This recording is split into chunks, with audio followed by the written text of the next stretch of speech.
कड़ोइया जिसलै नारा लग्या माता की भारतीय जनता पार्टी, भारतीय जनता पार्टी, स्मृति ईरानी जी, स्मृति ईरानी जी, स्मृति ईरानी जी और भी मैडम होंगे 2-4 कार्यक्रम ने ਇਹਦੇ ਬਾਅਦ असा मता ज्यादा समय ਤੁਹਾਡੇ ਵਿੱਚ ਤੇ madam candidate madam Sushma ji की आखन जो मंच पर आन तो ਤੁਹਾਨੂੰ संबोधित सम्मानित मंच हमारे बीच में हमारी केंद्र की मंत्री श्रीमती स्मृति ईरानी जी, आप सभी का स्वागत। हमारे बीच में आए हुए मेरे पूरे गांव के वासी, हमारे सरपंच, पंच, हमारी महिलाएं, बहनें, माताएं, भाई, आप सभी को मेरा नमस्कार। मैं आप सबकी अपनी बेटी जो भाजपा हमें भारतीय जनता पार्टी ने उम्मीदवार बनोटी से चुना है, मैं आप सबका स्वागत करती हूँ और आप सबसे निवेदन करती हूँ कि 13 तारीख को कमल के फूल को वोट डालकर भारतीय जनता पार्टी को कामयाब बनाए। मैं आप सबको विश्वास दिलाती हूँ कि आपके जो बनोटी क्षेत्र का विकास और तरक्की करके मैं आप सबको कामयाब बनाऊंगी। आप सब अपना कीमती टाइम निकालकर हमें सुनने के लिए आए, आप सबका बहुत बहुत धन्यवाद। 2 मिनट लूंगा मैम। इलेक्शन से रिलेटेड का 2-4 लाइना साढ़े जेडे जिन्ने भी कैंडिडेट खड़ोते थे बनोटी का शुरू करके 15 तक खतरा लोग राह बढ़िया बनोटी का एक हाथी चलिया बत्ता गए तुसी साह चढ़िया पुत्र दा बैठ फड़िया एक कुड़ी सुषमा जुन मोदी जी दा लड़ फड़िया जुन मोदी जी दा लड़ फड़िया फुल जी दा निशान कदे मंदिर ते कदे मस्जिद चढ़िया। साढ़े स्टेट प्रेसिडेंट उन्हें की मंच पर सदन ते उन्हें की गुलाम कि मैडम जी का परिचय करा। भारत माता की तालियों में स्वागत किया जाएगा। हिंदी बड़ी कलाकार सारी पार्टी की प्रमुख लीडर अज तो उठ नहीं सकिया ना ही उन्होंने बोलना आया अज तक। और यो अज केंद्रीय मंत्री साढ़े बीच आए ने जोरदार तालियां ਨਾਲ स्वागत करो, जोरदार तालियां ਨਾਲ स्वागत करो सारे। तो मंच पे आए और यहाँ पर जो हमारे भारतीय जनता सुनने के लिए आप कृपया मंच पे आए। ये पैसा आता था, यहाँ बड़े बुजुर्ग बैठे हैं। आज अगर मैं सुषमा जी से कहूँ कि गांव से निकलने से पहले दुकान पर जाकर अगर मुझे चाय पीनी है तो चाय कितने रुपए में मिल जाएगी? 5 रुपए, 10 रुपए, 10 रुपए। छोटी वाली तो 7 रुपए में आ 7 रुपए, 7 रुपए में आ जाती है एक कप चाय, आ जाएगी ना। अब सोचिए आप 7 रुपए में एक कप चाय आती है, लेकिन मोदी के राज में सुरक्षा बीमा योजना के तहत 2 लाख का बीमा 1 रुपये में मिलता है। ये गुप्कर गैंग तब साथ नहीं आए जब गरीब को 1 रुपये में बीमा देना था, ये साथ तब आए जब इन्होंने 25,000 करोड़ रुपया रोशनी के स्कैम के माध्यम से प्रदेश की जनता से लूटा। यहाँ जितने किसान भाई उपस्थित, किसान से पूछो कि भैया 3 लाख कनाल जमीन नापने में कितना टाइम लग जाएगा? किसान कहेगा जी इतना टाइम लगेगा कि मैं बैठ के उसका हिसाब तक नहीं कर सकता। इन तीनों पार्टियों ने मिलकर गुप्कर गैंग ने 3 लाख कनाल जमीन चट कर ली जी। गरीब को घर चाहिए था, अपने लिए बंगला बना लिया। ये तब इकट्ठे नहीं हुए जब गरीब का घर बनाना था, ये तब इकट्ठे हुए जब गरीब की जमीन लूटकर इनको अपने लिए बंगला बनाना था। इसलिए आज आपसे कहने आए कि सुषमा जी का वोट, कमल फूल पर आपका निशान, ये पहचान बनेगी स्वच्छ सरकार चलाने की, स्वच्छ व्यवस्था देने की, आपके अधिकार को सीधा आप तक पहुंचाने की। इस महायज्ञ में आप अपनी ओर से सहयोग दें आज ये निवेदन लेकर आपके मध्य में आए। सुबह 7 बजे से वोटिंग शुरू होगी। इंतजार मत कीजिएगा 2 बजने का। कई इलाकों में बहनें सुबह 6 बजे से नाश्ता बनाकर वोटिंग के लिए पहले खड़ी हो जाती हैं। लेकिन इस बार भाइयों से भी अपील है कि इस बहन को अकेला नहीं छोड़ना है। इस बहन के सर पे मोदी का आशीर्वाद है, लेकिन जब तक आप साथ नहीं दोगे तब तक वो आशीर्वाद फलेगा नहीं, विकास घर तक आएगा नहीं। आप अपना आशीर्वाद उन्हें दे थी तो कई लोगों ने मेरा स्वागत किया, भारत माँ का जयकारा। उस छोटे से तिरंगे को देखकर मैं फूले नहीं समाई और मैंने सोचा कि एक तरफ वो गुप्तकर गैंग है जो कहता है कि तिरंगा कोई नहीं उठाएगा, और यहाँ देखो ये जनता जनार्दन जानती है तिरंगे की आन क्या है, तिरंगे की शान क्या है। कुछ लोग ऐसे जिन लोगों ने पार्टीशन के बाद हिंदुस्तान को अपना देश मानकर इसी धरती पर अपना घर बसाया, लेकिन कभी वोटिंग का अधिकार नहीं पाया। या बेटे या बेटी को किसी कॉलेज में पढ़ाना है, घर में भगवान ना करे अगर कोई बीमार पड़ जाता, ऑपरेशन करने की नौबत आती तो माँ के पत्नी के जेवर गिरवी रखने की नौबत पर आती। ऐसे दिन देखे हमारे बुजुर्गों, और ये दिन तब देखे जब सत्ता कांग्रेस और उनके दोस्तों के पास थी। ये दिन तब देखे। ऐसे दिन देखे कि अगर गांव में कोई बीमार पड़ जाता तो आस पड़ोस के लोग देखते कि उनकी जेब में कितना पैसा है, ताकि 1-1 रुपया जोड़कर अगर किसी की मदद हो सकती तो मदद करते। ऐसे दिन देखे हैं कांग्रेस के राज में कि अगर कोई गंभीर बीमारी हो जाती तो नेता के चक्कर काटने पड़ते कि दिल्ली में एम्स में भर्ती करा दो। ऐसे दिन देखे। किसी ने सोचा था कि वो दिन भी आएगा जब एम्स चलकर दिल्ली से जम्मू पर स्थापित हो जाएगा। किसी ने ये सोचा था। ये तब संभव हुआ जब आपने साल 2014 में देश की कमान नरेंद्र मोदी के हाथ में दी। ये दर्द मोदी इसलिए समझते क्योंकि स्वयं गरीबी में जन्मे और गरीबी में संघर्ष कितना करना पड़ता है वो भलीभांति जानते हैं। याद होगा आपको साल 2014 में इन्हीं कांग्रेस के नेताओं ने मजाक उड़ाते हुए कहा था, अरे चाय वाला कभी प्रधानमंत्री नहीं बन सकता। यही कांग्रेस के नेताओं ने कहा था, गरीब की इतनी औकात नहीं हो सकती कि वो चाय वाला प्रधानमंत्री बन जाए, और इसी जनता ने मुंह तोड़ जवाब देकर एक गरीब माँ के बेटे को देश का प्रधान सेवक बनाया। ये वही जनता है, और आज इसी जनता को याद दिलाने आई। साल 2014 से पहले कोई भी राजनीतिक दल का नेता क्या आपके पास आकर ये बोल पाया कि चलो गरीब परिवारों की बेटियों के लिए, बहनों के लिए, माताओं के लिए एक शौचालय बनाया। गांव में, गरीब घरों में हम ये मान कर चले थे कि शौचालय जाना है तो महिला को सूरज के ढलने का इंतजार करना पड़ता।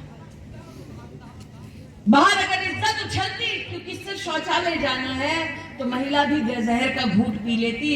घर आकर अगर भाई, पति, पिता उस महिला की आंखों में उस दुख को देखता तो वो भी कुछ नहीं कर पाता क्योंकि जेब में पैसा नहीं था। गरीब मान कर चला था कि घर टूटा होगा, शौचालय नहीं होगा, और यही जिंदगी हमें बितानी है। नरेंद्र मोदी जब देश के प्रधानमंत्री बने, उन्होंने कहा अगर गरीब की महिला का सम्मान करना है तो कम से कम एक शौचालय तो बना दो। 70 साल में कांग्रेस पार्टी ने कभी गरीब के घर में एक टॉयलेट तक नहीं बनाया, और 6 साल में मोदी ने देश में 11 करोड़ गरीब परिवारों को पहली बार जीवन में टॉयलेट दिया।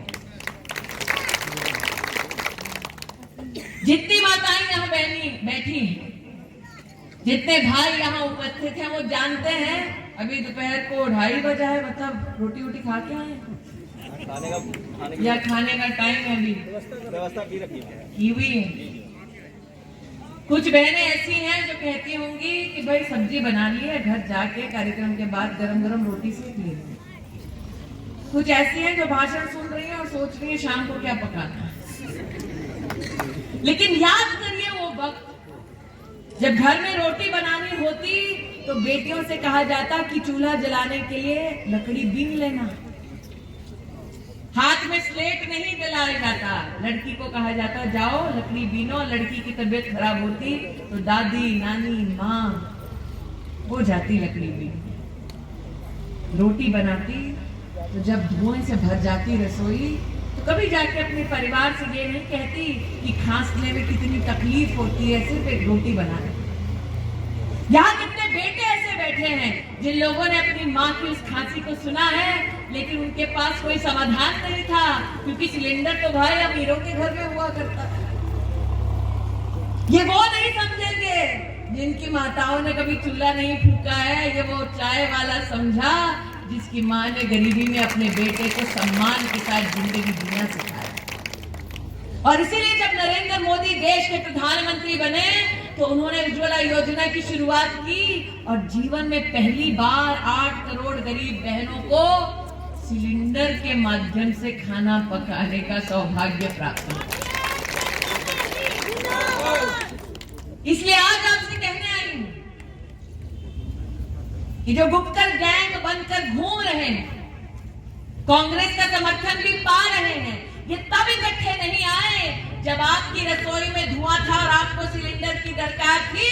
ये तब इकट्ठे हुए जब इनकी रसोई में आग लगी। इकट्ठा नहीं हुआ जब गरीब को घर में शौचालय बनाना था। ये तब इकट्ठे हुए जब इनकी इमारत ढलने लगी। आज यहाँ जितने लोग उपस्थित हैं, कोरोना महामारी से जूझने के लिए आप सब जानते हैं कि 7 महीने का राशन मुफ्त में गरीब परिवारों को, जरूरतमंदों को दिया गया। दिल पर हाथ रखकर कहिए, अगर इन गुप्कर गैंग वालों के पास सत्ता होती तो मुफ्त का राशन आपके पास पहुंचता या कहीं एनसी और कांग्रेस के कार्यालय में सड़ रहा होता? हाथ रखकर बोलिए दिल पर। यह अनाज आप तक इसलिए पहुंचा क्योंकि नरेंद्र मोदी जी ने व्यवस्था की कि सीधा अनाज गरीब के घर तक पहुंचे और जरूरत के कोरोना के इस काल में आपको भूख से संघर्ष न करना पड़े। और आज इसलिए सुषमा जी के लिए जब वोट मांगने आए हैं तो आपको कहना चाहते हैं कि नरेंद्र मोदी ने गरीब परिवारों के उत्थान के लिए हमारे गांव के, हमारे शहरों के बात मांगने आए। ऐसे हमारी प्रत्याशी आदरणीय सुषमा जी के माध्यम से मैं आप सबका वंदन एवं अभिनंदन करती हूँ।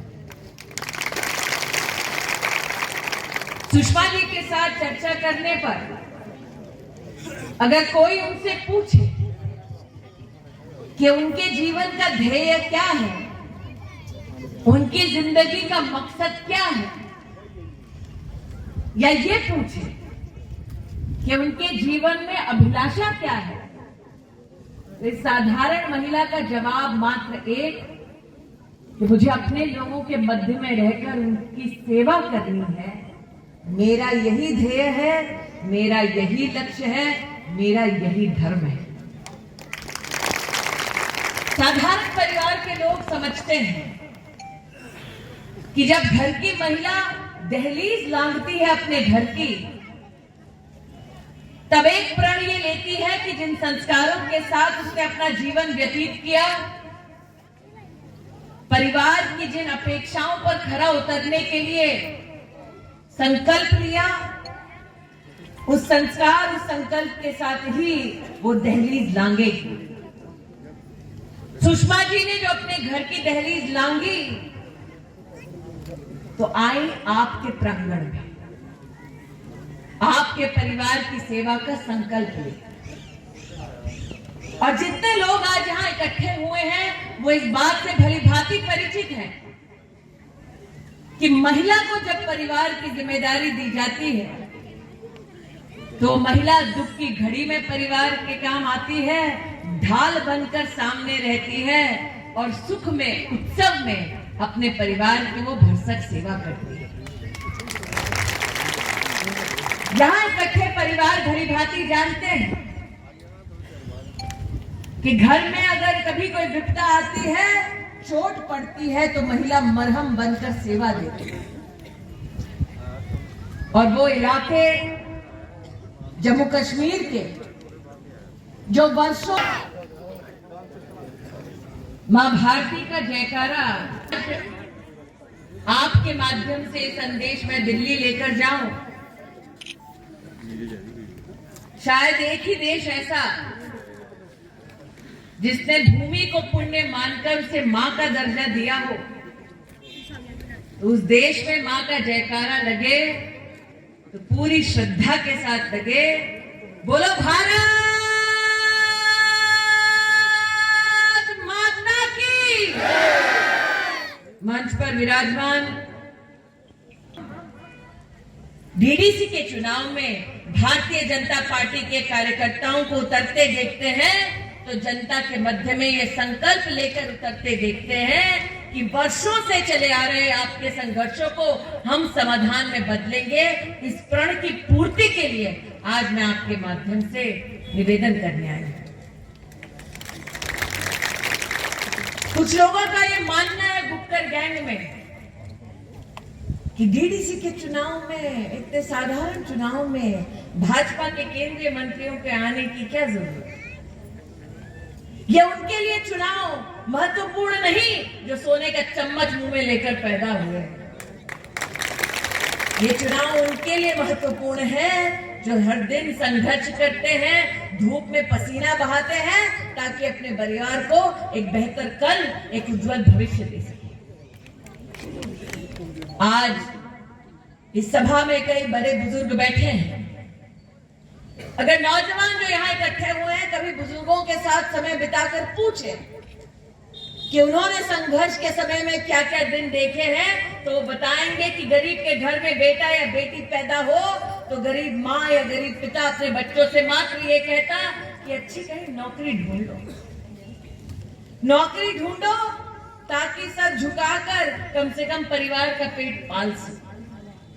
गरीब का बेटा या बेटी अगर कहते कि हमें अपने दम पर कुछ काम करना है तो परिवार कभी भी उसके लिए मंजूरी नहीं देते, क्योंकि खुद का व्यापार, खुद का व्यवसाय करने के लिए जेब में पैसे की जरूरत है।